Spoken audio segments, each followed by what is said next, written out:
책에서 여유를 담다. 책담. 책담에서 읽어드릴 이번 책은 냄새는 어떻게 인간 행동을 지배하는가. 지은이 베티나 파우제, 옮기니 이은미, 출판사 북라이프. 구독과 좋아요도 부탁드립니다. 땀을 많이 흘리는 계절이 돌아오고 있습니다. 여느 때처럼 책을 보러 광화문 교보문고에 들렀습니다. 그날은 예년의 6월 초순보다 너무 더운 날이었습니다. 아이고 덥다 하며 시원한 교보문고에 들어서서 한번 쭉 도는데 이 책을 보게 되었습니다. 제가 냄새를 피우는 사람은 아닌데 왜 이 책이 눈에 들어왔을까요? 어쨌든 책을 보니 호기심을 자아내는 글들이 눈에 들어와 장바구니에 담았습니다.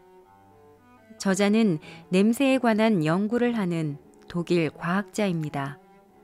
책 속에서 저자가 말하듯 우리는 냄새에 대해서 그다지 많이 알고 있는 것 같지 않습니다. 같은 냄새라도 어떤 사람에게는 좋고 어떤 사람에게는 너무 싫고 또한 냄새에 대한 표현도 각자 모두가 다 다릅니다. 저자는 책 속에서 단언컨대 후각이 지능에 관여하고 사람과의 관계를 결정지으며 나아가 사람의 행복을 결정한다고 말을 합니다. 심지어 인간의 코가 개나 대부분의 동물보다 월등하게 발달되어 있다고 이야기를 하고 있습니다. 그냥 하는 주장이 아니라 과학자답게 근거를 제시합니다. 출판사로부터 허가받은 분량이 있기 때문에 책의 첫 챕터와 일부만 낭독해드리겠습니다. 낭독하지 못한 부분에는 우리 코와 관련된 비밀이 많이 나옵니다. 그리 편한 주제와 내용은 아니지만 재미있고 흥미를 가질 수 있게 집필을 했으니 꼭 구매해서 읽어보시는 것도 좋을 것 같습니다.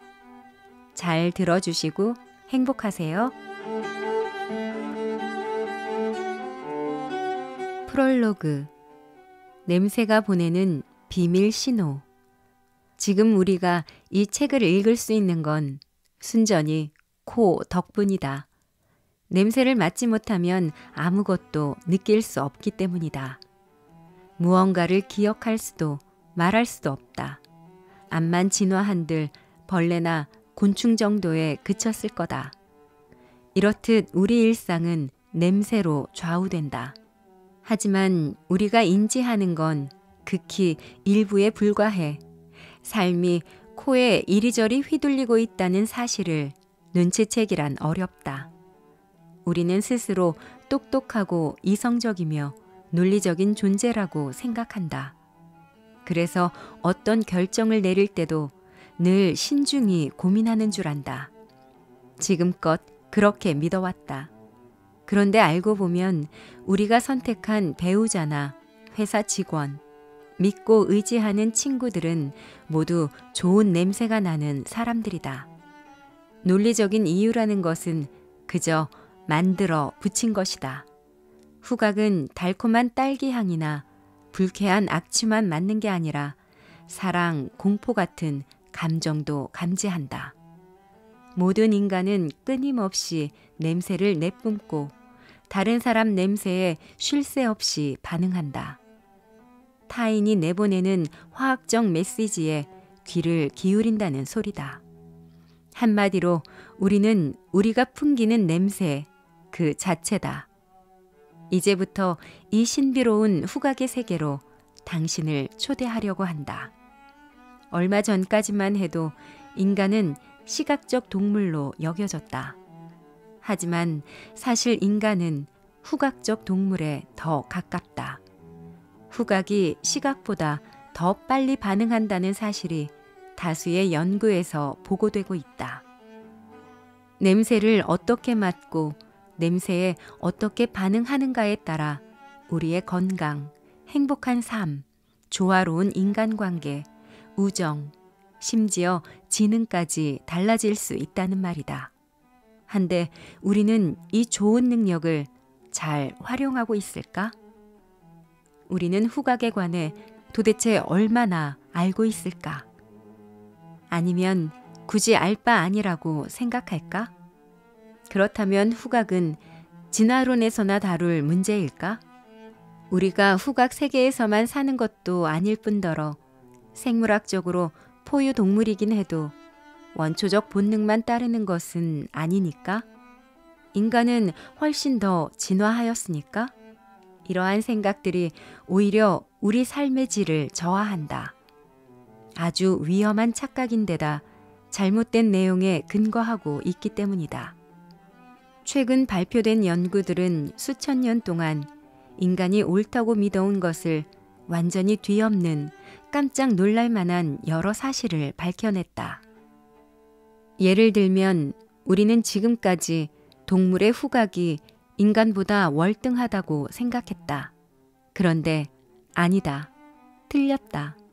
연구에 따르면 인간의 후각은 거의 모든 동물보다 뛰어나다. 심지어 개의 후각보다 더 좋을 수도 있다.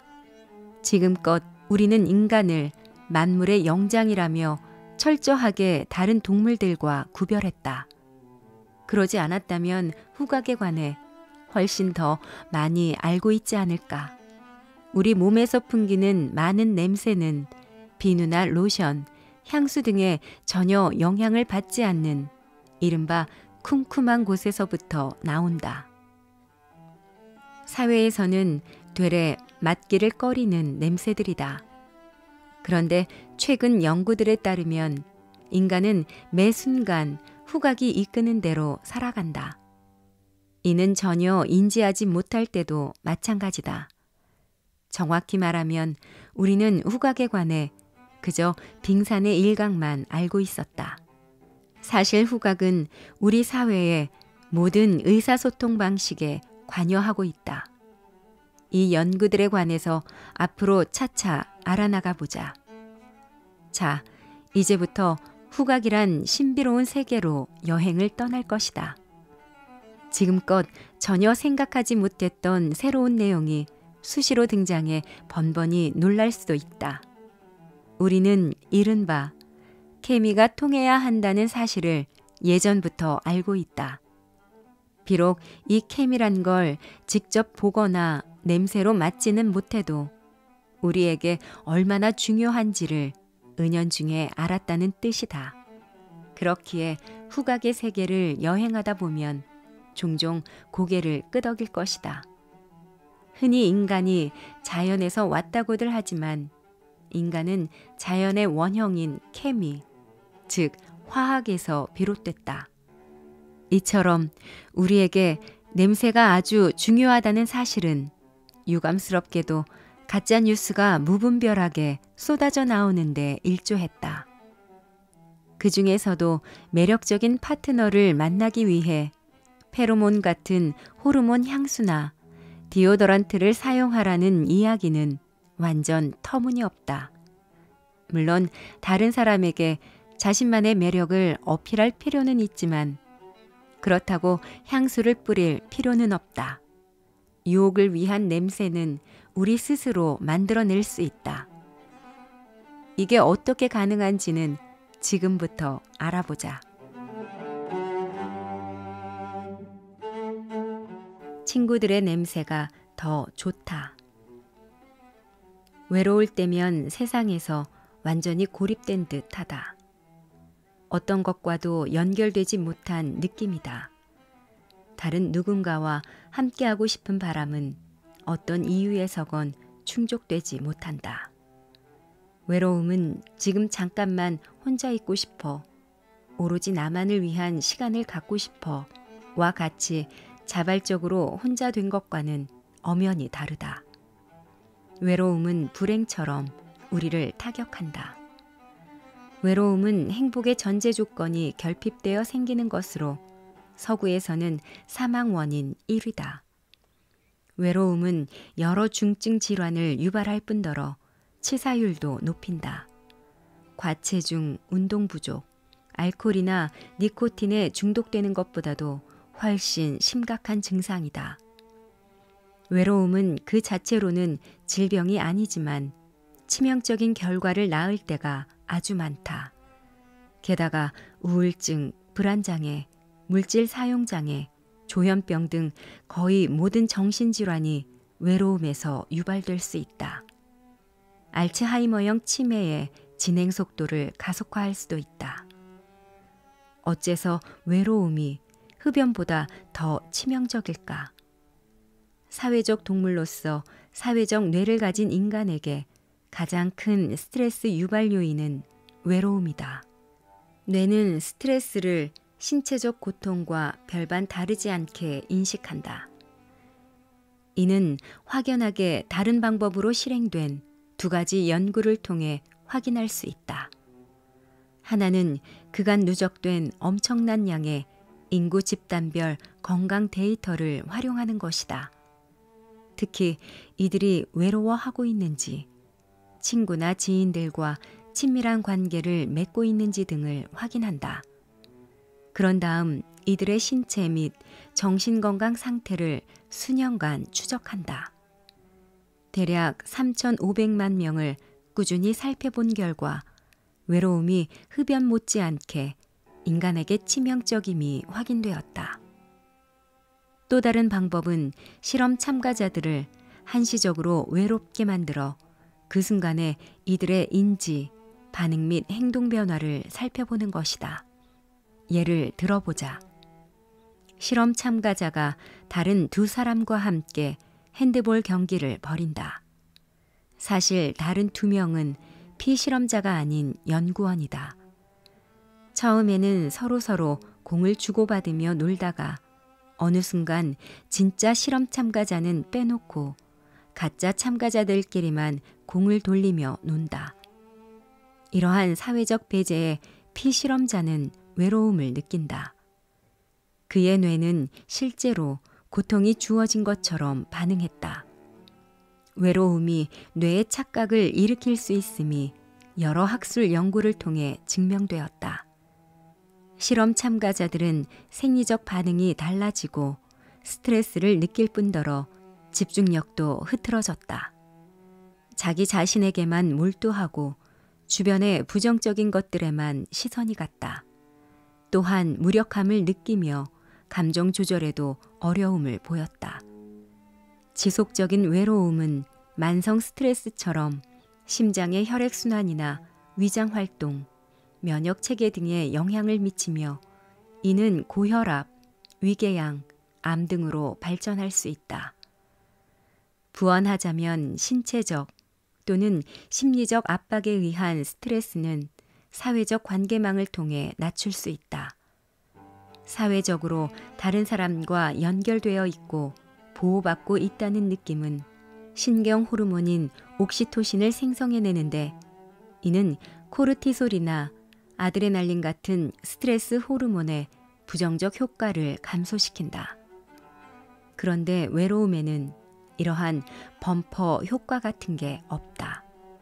너무 오랫동안 외로웠던 사람은 다른 사람에게 다가가는 일이 점점 더 힘들어지고 어느 순간 아예 다가서지도 못한다. 외로움은 사람을 더 외롭게 만든다.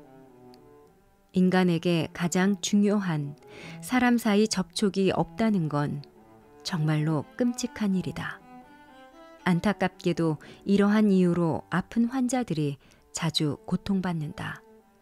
우울증을 앓고 두려움을 새로 품으며 내리막길에서 벗어나고 싶은 마음에 술, 담배, 약에 손을 대기도 한다. 하지만 이러한 물질들은 다른 사람과의 관계 형성에 방해가 될 뿐만 아니라 우리의 화학적 의사소통 능력도 망가뜨린다. 술을 진탕 마시고 몽롱하게 취하면 인지 능력이 저하된다. 무력감, 체념, 공격성이 마구잡이로 튀어나와 말과 행동에 담긴다. 아무도 나를 사랑해주지 않는 것만 같다. 이 같은 해로운 감정들을 더는 통제할 수 없다. 사람에게는 사람이 필요하다. 우리는 무리지어 사는 동물이니까. 인간에게 외로움이란 정신적으로나 신체적으로나 제일 끔찍한 대상이다. 영국의 소설가 데니얼 디포가 쓴 소설 로빈슨 크루소 속 주인공 크루소는 배가 난파되는 바람에 28년이나 무인도에 갇혀 홀로 외롭게 살아야 했다. 처음에는 동물들이 그에게 구조의 손길을 내밀었고 이후 친구 프라이데이가 생기면서 삶의 즐거움을 되찾았다. 그런데 그가 살던 섬에서는 다른 사람을 만날 기회가 드물 수밖에 없지만 우리가 사는 육지는 다르다. 사람을 사귈 기회가 아주 많다. 그런데도 어려운 경우가 비일비재하다. 이는 우리가 아직 화학적 의사소통의 중요성을 의식하지 못해서일 수도 있다. 눈과 귀뿐만 아니라 코를 통해서도 무의식적으로 지각하고 있음을 우리는 잘 모른다. 화학적 의사소통이란 화학적 자극을 이해한다는 뜻이다. 표현이 인위적으로 들릴 수도 있겠지만 앞서 언급했듯이 인간은 화학, 좀 더 정확하게 말하자면 원자에서 비롯됐다. 이 원자들이 모여 분자를 구성하고 이 분자들은 수분, 단백질, 당, 지방 등 모든 물질의 기본 구성 요소가 된다. 식물이나 동물, 사람의 신체 세포도 수분과 여러 분자, 특히 지방 및 단백질 분자로 구성되어 있다.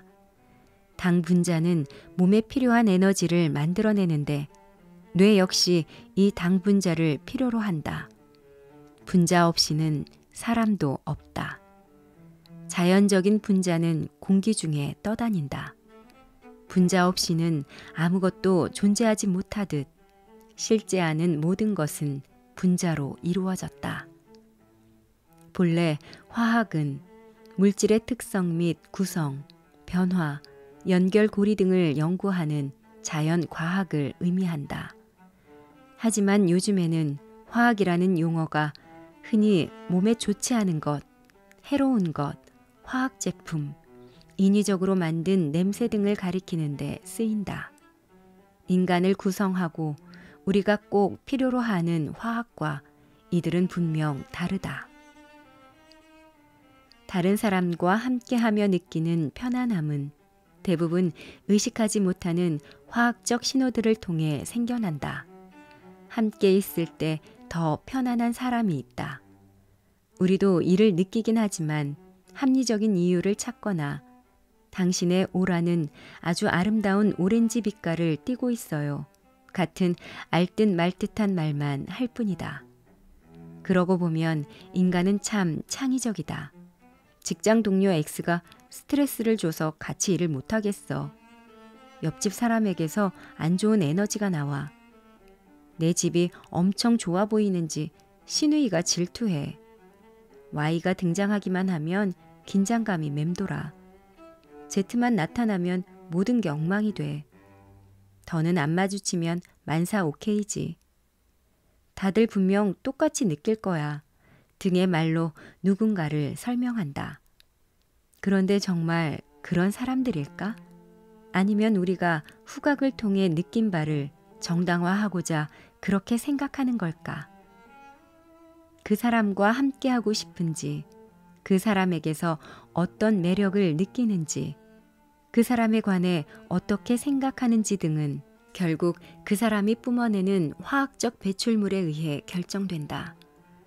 그가 가진 냄새의 화학적 칵테일이 맛있으면 그를 긍정적으로 이야기하며 그의 행동도 긍정적으로 평가한다. 하지만 똑같은 사람, 똑같은 행동도 무의식적으로 불편한 냄새를 맡으면 부정적으로 판단한다. 그리고 그 판단이 긍정적이든 부정적이든 이를 뒷받침할 합리적인 이유를 어떻게든 찾아낸다. 주의사항. 이 책을 읽다 보면 지금껏 주변 사람들을 판단하던 모든 메커니즘이 송두리째 흔들릴 것이다. 하지만 걱정하지 않아도 된다. 여러 연구를 기반으로 더 단단하게 다시 바로 세워질 테니까. 여러 연구에서 얻은 지식을 바탕으로 당신이 화학적 감각을 잘 활용하게끔 도와주고 싶다. 그러면 뭐가 좋으냐고? 아름다운 삶, 만족, 행복을 위한 전제 조건을 얻을 수 있다. 사회적 네트워크가 좋은 사람들은 그렇지 않은 사람들보다 화학적인 사회 정보들을 훨씬 효과적으로 활용한다.